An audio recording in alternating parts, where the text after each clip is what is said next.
Welcome back to the podcast. The podcast is Tanner Talks About Stuff That Happened. I'm Tanner, and I'm going to be talking about stuff that happened.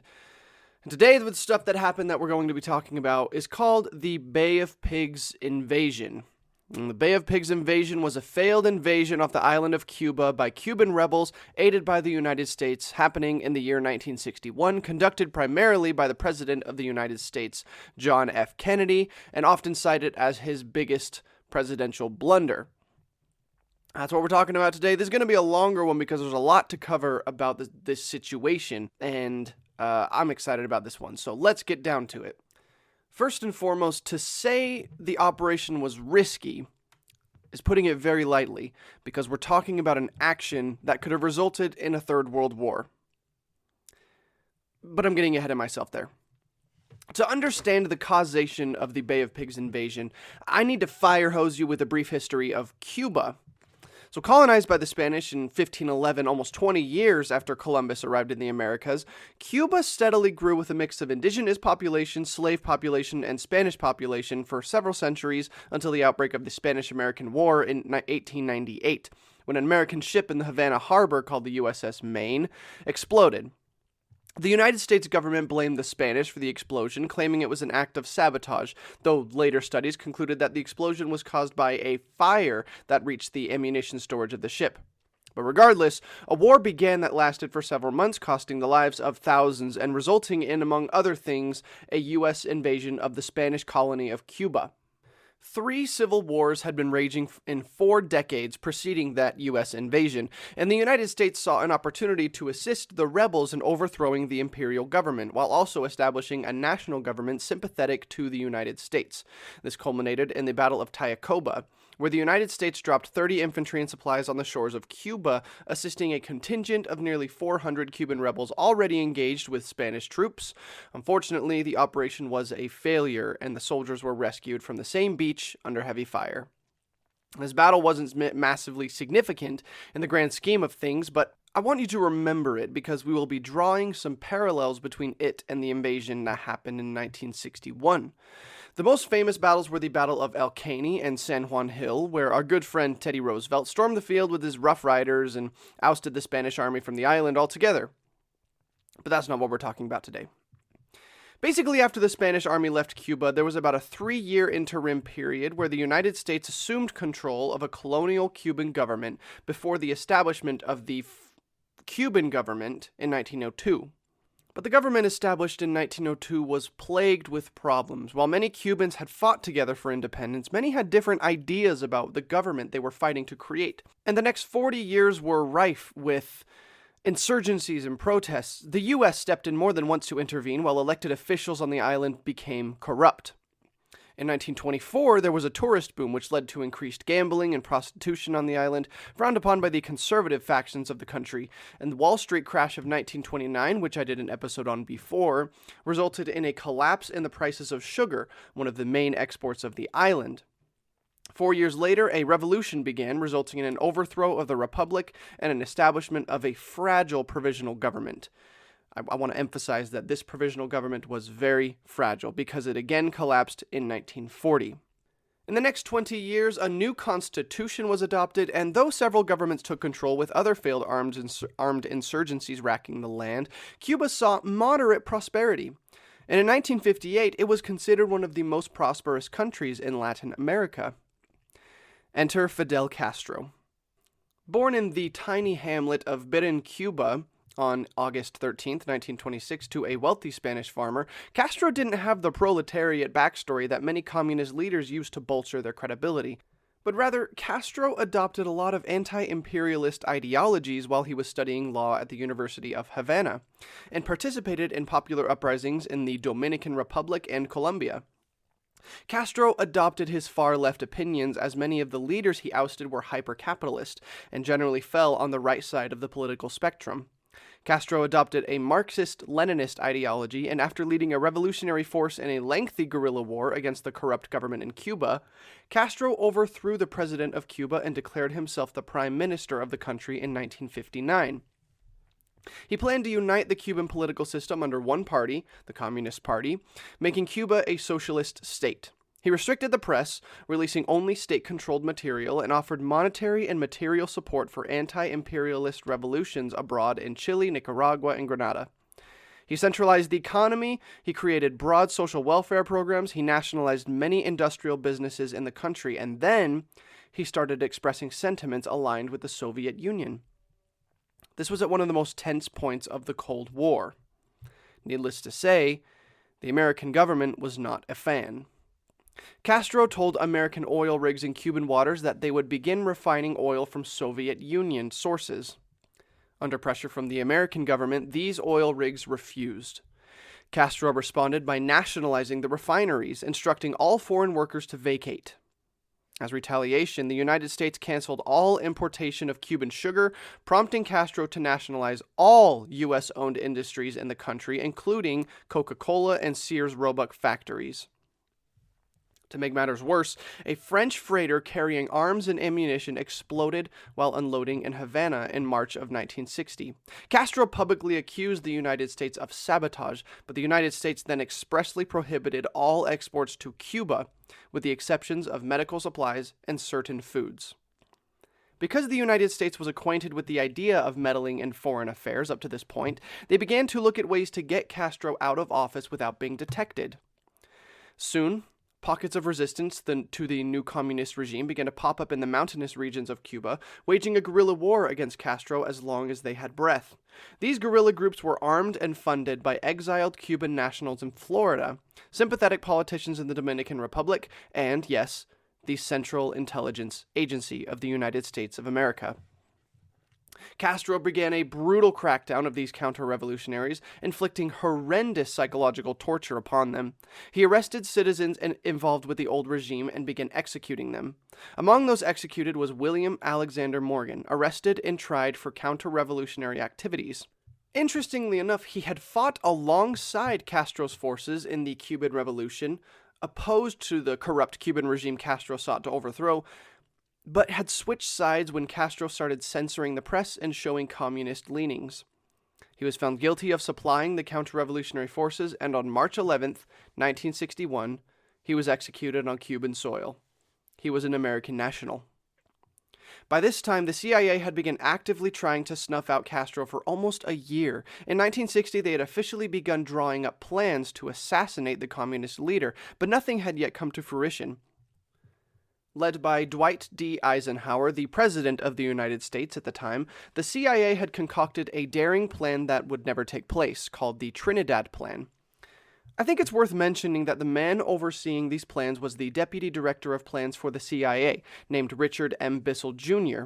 Knowing his name isn't that important, but what should be remembered is that our friend Richard assembled a team to aid him in these designs, among these David Phillips, Gary Droller, and E. Howard Hunt. Again, these names are not pivotal in understanding what happened overall, but these three men had worked together to set off the 1954 Guatemalan coup, where the United States instigated a government overthrow.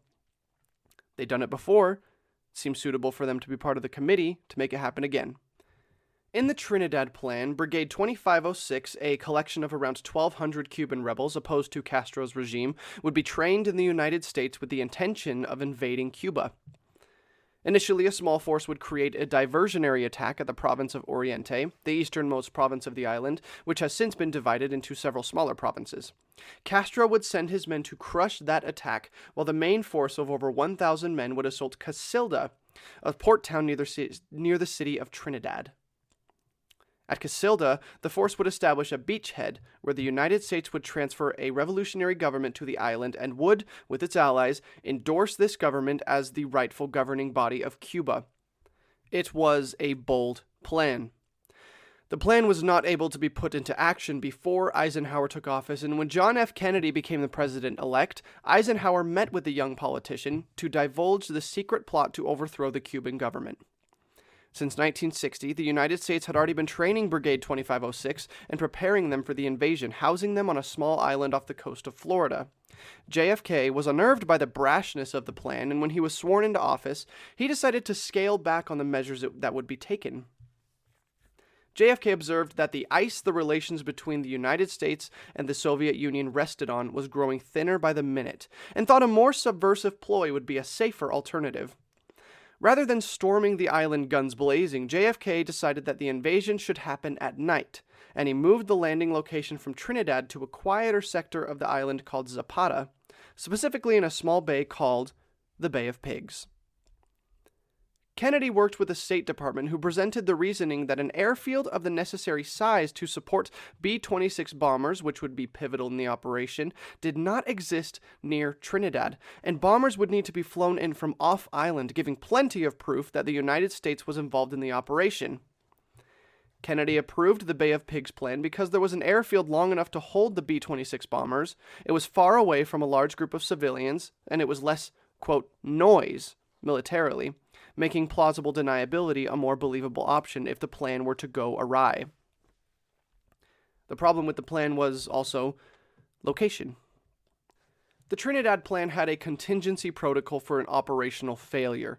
Trinidad was near the Escambray Mountains, which rebels had hidden out in during the many Cuban uprisings. If the Trinidad plan fell apart, the rebels were to run for the hills, literally. The Bay of Pigs plan did not have such a contingency plan. Later, many staff leaders would express that they had doubts about the plan, but they kept their mouths shut. It was the Cold War, and Kennedy had a campaign promise to deliver on. In March of 1961, Kennedy assisted in creating the Cuban Revolutionary Council, which would replace the Castro regime upon the invasion's success. Everything was in order for the overthrow of the Castro regime. Kennedy set the new plan into action on April 9th, 1961, rounding up Brigade 2506, now called the Democratic Revolutionary Front, and preparing them for battle. On the 14th of April, the fleet carrying the Cuban defectors set sail for the Bay of Pigs in the middle of the night. Later that same night, the first diversionary attack was launched at Baracoa, near the eastern tip of Cuba. At 6 a.m. on April 15th, 3 groups of B-26 bombers painted with the flags of the Cuban military and flown by defectors bombed 3 Cuban airfields simultaneously. The intentions were to incapacitate the Cuban Air Force in preparation for the invasion, and they destroyed at least 12 aircraft while also successfully damaging those airfields. Just after these B-26s launched, Kennedy attempted his most daring act of deception. A single bomber was launched following the 3 groups preceding it, painted with the same false flags, but this bomber was painted to appear that it had been fired upon, as well as given superficial bullet holes. When a safe distance from Cuba, the pilot radioed a mayday call requesting permission to land in Miami. Obviously, permission was granted. Upon landing, the plane taxied to a militarized section of the airport and was immediately met with several government vehicles as the pilot exited the craft. The pilot in question was Mario Zuniga, a veteran of the Cuban Air Force pre-Castro who had defected following the revolution. Mario took on the persona of Juan Garcia, a surname, and publicly claimed that he had defected with 3 of his friends. He was granted political asylum the next day. Kennedy hoped that this operation would convince the wider world that this attack was the work of anti-communist insurgents and did not involve any of the outside perpetrators. This was successful, and much of the world media was convinced of the United States' uninvolvement. The same day Mario Zuniga was granted asylum in the United States, the United Nations met to discuss the issue. Cuban Ambassador Raul Roa accused the United States of the airstrikes against Cuba. The U.S. Ambassador, Adlai Stevenson, denied these claims and stated that under absolutely no circumstances would U.S. armed forces ever intervene in Cuban affairs, and that the United States would do everything in its power to keep American citizens from participating in the actions against Cuba. Adlai Stevenson proceeded to state that the attacks were done solely by Cuban defectors, and presented the evidence from our friend Juan Garcia, better known as Mario Zuniga, that Cuban defectors had been fired upon while bombing Cuban airfields. Now, before we group Ambassador Adlai with the lying bunch, there's more to Adlai's story. He was often seen as an outsider in Kennedy's administration, and he personally disagreed with some of Kennedy's policies, but was forced to support U.S. foreign policy with no arguments when in the presence of the United Nations. Because of this, Kennedy had briefed him on a possible action of Cuban defectors against Castro's regime, but had neglected to highlight any of the U.S. involvement. Adlai cannot be held accountable for lying to the United Nations because he told the United Nations exactly what he was aware of. That's how deep in secrecy this plan went. Between the 16th and the 17th of April, several smaller armed uprisings were attempted in the deeper country of Cuba. All were unsuccessful, with very few survivors. On the morning of the 17th, the main force arrived. Another diversionary attack had been attempted during the night, with flotillas broadcasting the sounds of ships and landing craft on the beach, which briefly lured Castro's armies away from the Bay of Pigs. By 6:30 a.m., most of the attack force of 1,200 men had landed, but Castro had become aware of the landing parties and ordered airstrikes against them. At 7:30 a.m., several squads of paratroopers landed nearby, but were instantly surrounded by militiamen. Though the training they'd received in the United States gave them the ability to hold their own against the ill-trained militiamen, they were puzzled as to how it seemed that Castro's regime was so ready to meet them. How is it that such a secret operation had such a prepared resistance? Let's backtrack.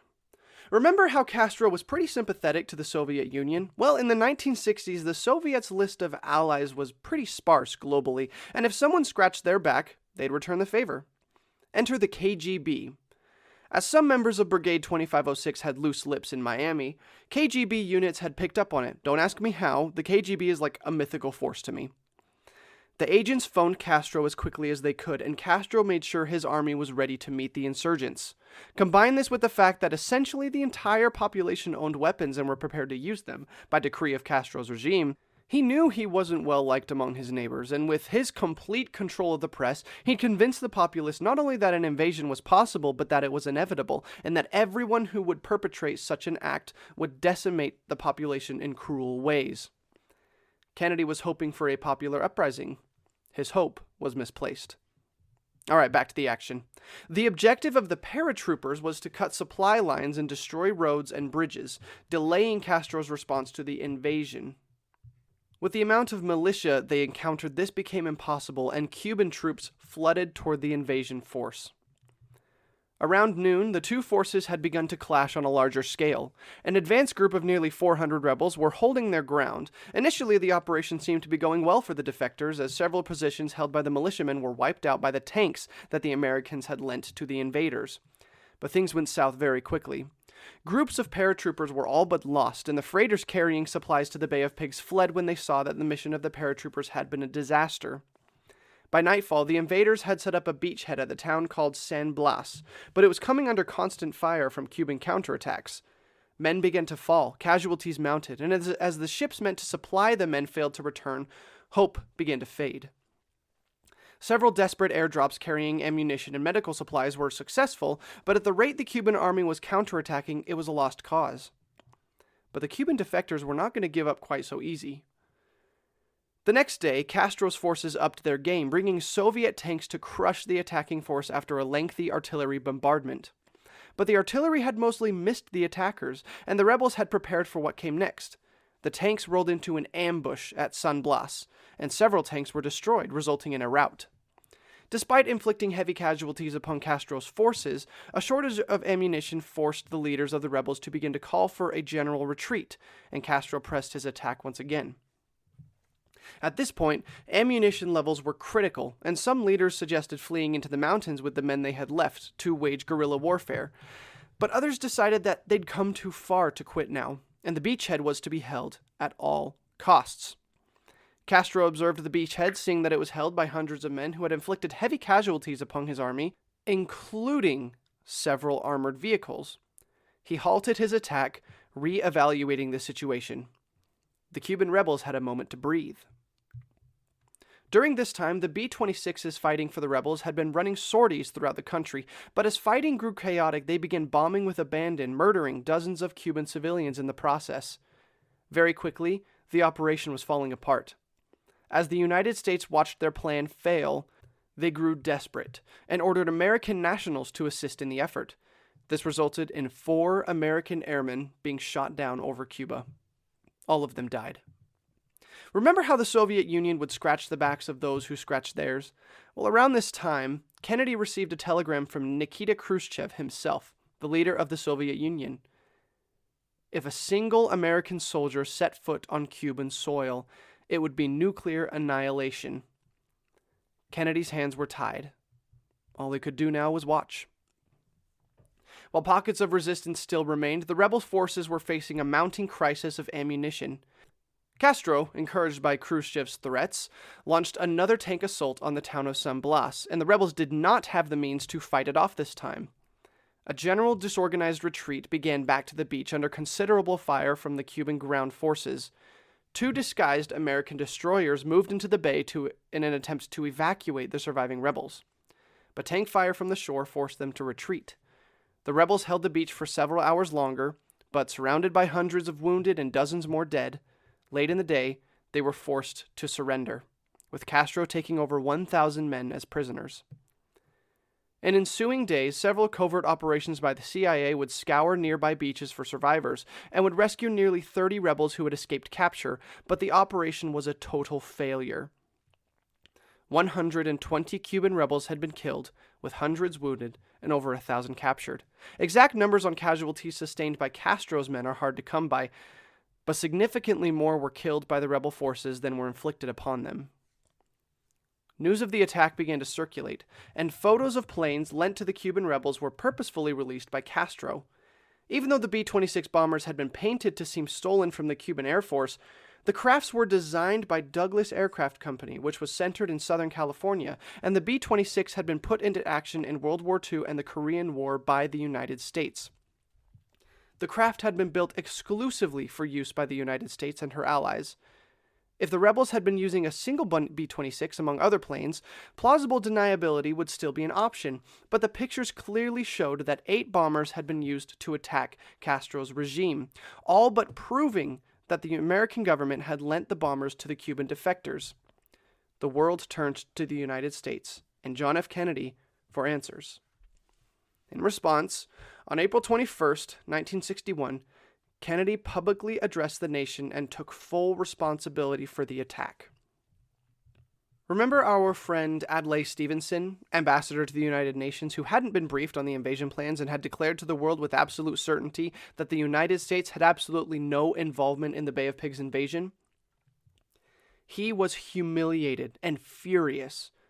Speaking to his government, Adlai Stevenson said, "I took this job on the understanding that I would be consulted and briefed on everything. Now my credibility is compromised and therefore my usefulness." Stevenson realized that his own government had tricked him and seriously considered resigning as ambassador, but Kennedy pleaded with him to stay in office. Reluctantly, he stuck around and became one of the most valuable assets to the United States during the Cuban Missile Crisis, as he was fearless in pressuring Russian diplomats about their involvement in the crisis. The attack was a complete disaster. Not only were the rebels defeated, but Castro spun the attack in a positive light for himself, solidifying his communist revolutionary rhetoric among the people who, again, rallied behind him. The emergence of a foreign threat on the American continent gave the people a common enemy, and any popular uprising became even more unlikely. So why did the invasion at the Bay of Pigs fail? Well, first, the overnight bombings of Cuban airfields was intended to incapacitate the Cuban Air Force. While airfields were damaged and crafts were destroyed, Castro had hidden many of his aircraft in the jungles of the island and had plenty to hit the invaders with once the attack was underway. These planes were able to either sink or drive off almost all ships bringing supplies to the invaders, while also harassing bombers who were attempting to fly more sorties as the attack fell apart. Second, Castro had sources in the KGB warning him that an invasion was coming, and he prepared himself and his armies and the population accordingly. Cuba was not a nation with a military, but the nation itself had become the military. The rebels were able to fight off wave after wave of militia who were ill-trained and ill-equipped, but they could not do so forever as the numbers were overwhelming. It doesn't matter how strong a fire is if you have enough water to put it out. Third, Kennedy was counting on a popular uprising sparked by the invasion. He believed that the populace in the Bay of Pigs was sick of Castro and his communist rhetoric and would be happy to join another revolutionary force. Sources at the time cited that no such uprising took place and the people were firmly behind Castro. But this was not entirely accurate. When Castro heard of a possible invasion, he ordered that anywhere between 20,000 and 100,000 people who could possibly be sympathetic to the popular uprising be arrested, only days before the rebels landed at the Bay of Pigs. Without this action, it's entirely possible that Kennedy's plan may have worked, but Castro was one step ahead.